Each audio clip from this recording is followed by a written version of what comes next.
ঢাকার খুব কাছে শান্ত, সুন্দর, পরিচ্ছন্ন আর গোছানো একটা রিসোর্টের গল্প শোনাবো আজকে আপনাদের।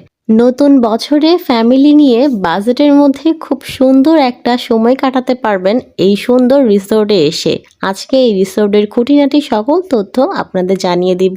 আমি ব্যক্তিগতভাবে ঘোরাঘুরি করতে অনেক বেশি পছন্দ করি, যারা আমাকে চেনেন তারা তো জানেন। তাই আজকে ফ্যামিলির সবাইকে নিয়ে ঘুরতে চলে এসেছি।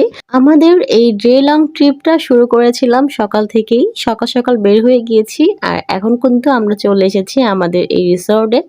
এই রিসোর্টটি কোথায় বিস্তারিত বলছি, তার আগে দেখেন কত সুন্দর একটা রিসোর্ট।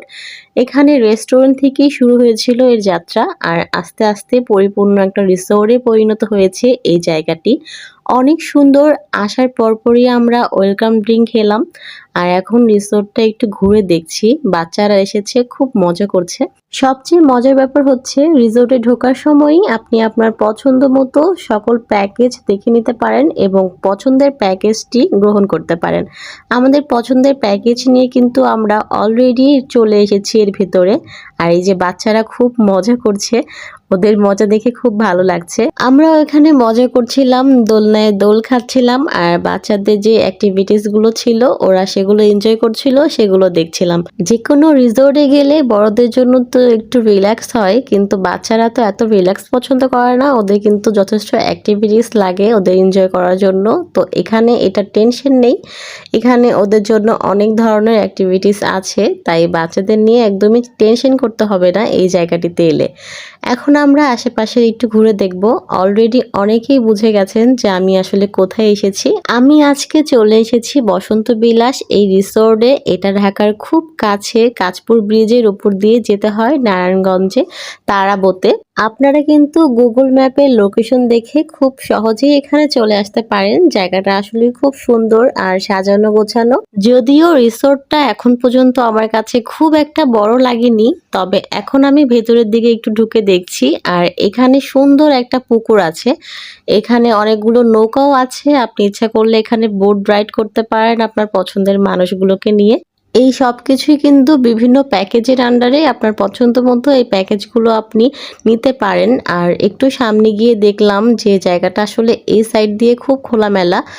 আর এখানে আমি একটা কটেজ দেখতে পাচ্ছি ইচ্ছেডানা নামে, এখানে মানুষ রেস্ট করতে পারে। আর এর পাশেই কিন্তু আছে সুইমিং পুল, সেটা কিছুক্ষণ পরে দেখাচ্ছি। আর এই জায়গাটা খুব ভালো লেগেছে আমার কাছে। আজকের আকাশ ছিল মেঘলা, আকাশটা চমৎকার ছিল, যে কোনো সময় কিন্তু বৃষ্টি নেমে যাবে। আর বৃষ্টির কথা বলতে বলতে হঠাৎই বৃষ্টি নেমে গেল আর এই জায়গাটা এত বেশি সুন্দর ছিল, চমৎকার ছিল। আমি তো বৃষ্টি উপভোগ করছিলাম, বৃষ্টিতে কিছুক্ষণ ভিজে একদম কাক ভেজা হয়ে এসেছি। আর এখন আবার রোদ উঠে গেছে। এখন ঘোরাঘুরি করতে করতে টায়ার্ড হয়ে গেছি আর ক্ষুধাও লেগে গেছে, তাই এখানকার রেস্টুরেন্টে চলে আসলাম।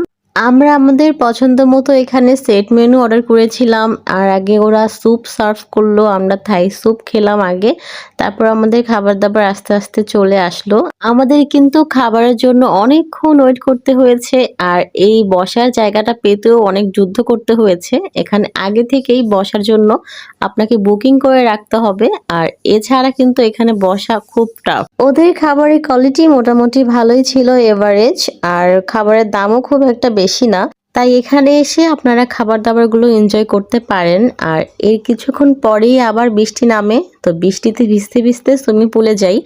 আনফর্চুনেটলি এখানে তেমন কোনো ভিডিও ক্লিপস আমার নেওয়া হয়নি, কিছু ছবি শেয়ার করলাম। তাই আমরা লাঞ্চের পরে সুইমিং করতে যাই, তাই সুইমিং পুলটা খুব একটা ক্লিন ছিল না।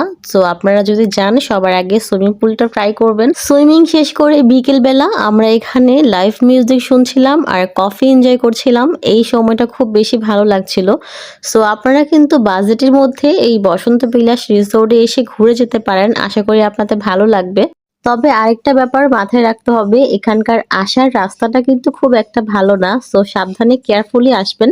আর রিসোর্টটা খুব একটা বড় না, এটাও মাথায় রাখবেন। আজকের ভিডিও এখানে শেষ করছি, সবাই ভালো থাকবেন, আল্লাহ হাফিজ।